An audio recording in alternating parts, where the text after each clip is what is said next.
नमस्कार। आज हम एक ऐसे सफर पर निकलने वाले हैं जो हमारे दिमाग की सीमाओं को चुनौती देगा। हम एक बहुत ही आसान से दिखने वाले सवाल का जवाब ढूंढेंगे। हमारा ब्रह्मांड आखिर कितना बड़ा है? ये एक ऐसा सवाल है जिसने सदियों से इंसानों को सोचने पर मजबूर किया है। तो चलिए आज इसका जवाब जानने की कोशिश करते हैं। तो सवाल एकदम सीधा है, ब्रह्मांड कितना बड़ा है? आपने भी कभी ना कभी रात में आसमान को देखते हुए ये जरूर सोचा होगा, है ना, कि क्या इसकी कोई सीमा है, कोई किनारा है, या ये बस हमेशा हमेशा के लिए चलता ही जाता है? अब देखिए, इस सवाल को जो चीज दिलचस्प बनाती है वो ये है कि इसका कोई एक सीधा साधा जवाब नहीं है। असल में इसके दो जवाब हैं।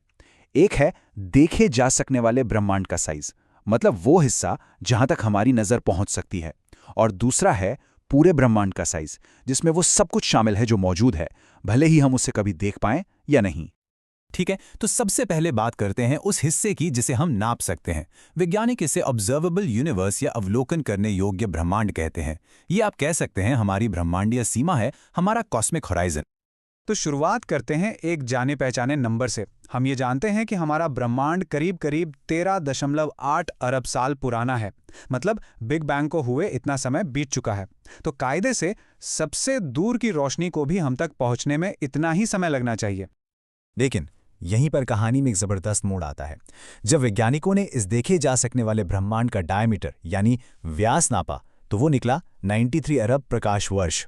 अब आपका दिमाग जरूर चकराया होगा कि भाई ये कैसे हो सकता है? अगर ब्रह्मांड की उम्र ही 13.8 अरब साल है तो कोई भी चीज हमसे 13.8 अरब प्रकाश वर्ष से ज्यादा दूर कैसे हो सकती है? ये तो फिजिक्स के नियमों के खिलाफ लगता है ना। और आपका ये सवाल बिल्कुल जायज है। इस पहेली का जवाब छिपा है अंतरिक्ष के विस्तार में। देखिए, बात यह है कि गैलेक्सी सिर्फ खाली स्पेस में उड़ नहीं रही हैं, बल्कि स्पेस खुद यानी अंतरिक्ष का ताना बाना बिग बैंग के बाद से लगातार एक गुब्बारे की तरह फैल रहा है। तो सोचिए, जब किसी बहुत दूर की गैलेक्सी से प्रकाश हमारी तरफ चला तो उस प्रकाश के सफर के दौरान भी उन दोनों के बीच का स्पेस फैलता गया और उस गैलेक्सी को और भी दूर धकेलता गया। और ये रहस्य तब और भी गहरा हो जाता है जब हम ये देखते हैं कि हमारा ब्रह्मांड बना किस चीज से है। आप यकीन नहीं करेंगे, लेकिन ये जो कुछ भी हम देखते हैं, ये तारे, ग्रह, गैलेक्सीज, मैं और आप, ये सब कुछ पूरे ब्रह्मांड का सिर्फ 5% है। जी हाँ, सिर्फ 5%।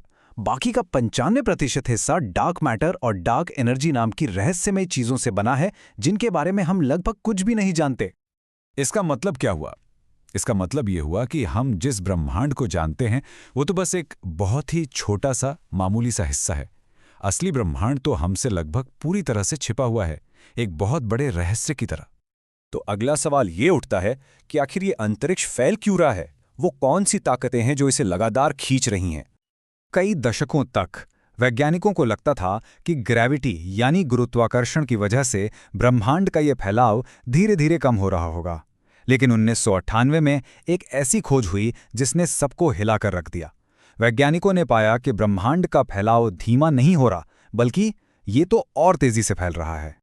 तो आप समझ लीजिए कि एक ब्रह्मांड में एक रस्साकशी का खेल चल रहा है।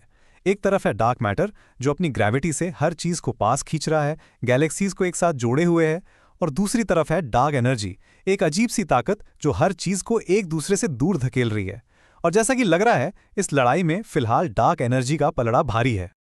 चलिए, अब हम अपने देखे जा सकने वाले ब्रह्मांड की सीमा से भी आगे झांकते हैं और अपने असली सवाल पर लौटते हैं। तो फिर पूरा ब्रह्मांड कितना बड़ा हो सकता है? हमारे पास जो सबसे पक्के सबूत हैं वो ये बताते हैं कि ब्रह्मांड का आकार सपाट यानी फ्लैट है। अब फ्लैट का मतलब टेबल जैसा चपटा नहीं है। इसका मतलब है कि इसमें कोई घुमाव नहीं है, जैसे किसी गेंद में या घोड़े की काठी में होता है। आप इसे एक बहुत बहुत बड़ी कागज की शीट की तरह सोच सकते हैं। और यहीं पर वो बात आती है जो शायद आपके होश उड़ा दे। ज्योमेट्री के हिसाब से कोई भी चीज जो सपाट हो और जिसका कोई किनारा ना हो, वो तार्किक रूप से अनंत ही होती है। इसका मतलब ये है कि हमारे वैज्ञानिक सबूत इसी तरफ इशारा कर रहे हैं कि ब्रह्मांड का कोई अंत नहीं है। यह हमेशा हमेशा के लिए हर दिशा में फैला हुआ है। और चलिए एक पल के लिए मान भी लें कि अनंत नहीं है, तब भी कुछ अनुमान ये बताते हैं कि पूरा ब्रह्मांड हमारे देखे जा सकने वाले हिस्से से कम से कम 250 गुना ज्यादा बड़ा हो सकता है। जरा सोच कर देखिए ये नंबर कितना बड़ा है। तो इन सब बातों का क्या मतलब निकलता है? इसका मतलब यह है कि ब्रह्मांड को समझने की हमारी ये जो कोशिश है, ये सच में एक कभी न खत्म होने वाली खोज है, एक अंतहीन सफर। और ये जानना भी बहुत जरूरी है कि हमारी समझ हमेशा से इतनी नहीं थी। सोचिए, सिर्फ 100 साल पहले तक हम मानते थे कि पूरा ब्रह्मांड हमारी अपनी गैलेक्सी मिल्की वे जितना ही है, और आज हम 93 अरब प्रकाश वर्ष की बातें कर रहे हैं। ये दिखाता है कि विज्ञान कैसे लगातार आगे बढ़ता है और हमारी समझ को बढ़ाता जाता है। तो चलिए अपने पहले सवाल पर वापस आते हैं। ब्रह्मांड कितना बड़ा है? अब हमारे पास दो जवाब हैं। पहला, देखा जा सकने वाला ब्रह्मांड 93 अरब प्रकाश वर्ष का है। ये एक निश्चित और नापा जा सकने वाला नंबर है। और दूसरा, पूरा ब्रह्मांड हमें पक्के तौर पर नहीं पता, लेकिन सारे सबूत इसी तरफ इशारा करते हैं कि वो अनंत है, इन्फिनिट। और मैं आपको इसी एक सवाल के साथ छोड़ के जाना चाहूंगा।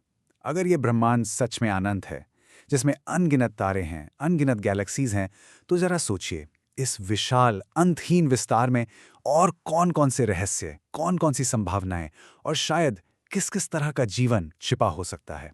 इसके बारे में सोचना ही अपने आप में एक अद्भुत एहसास है। हमारे साथ जुड़ने के लिए शुक्रिया।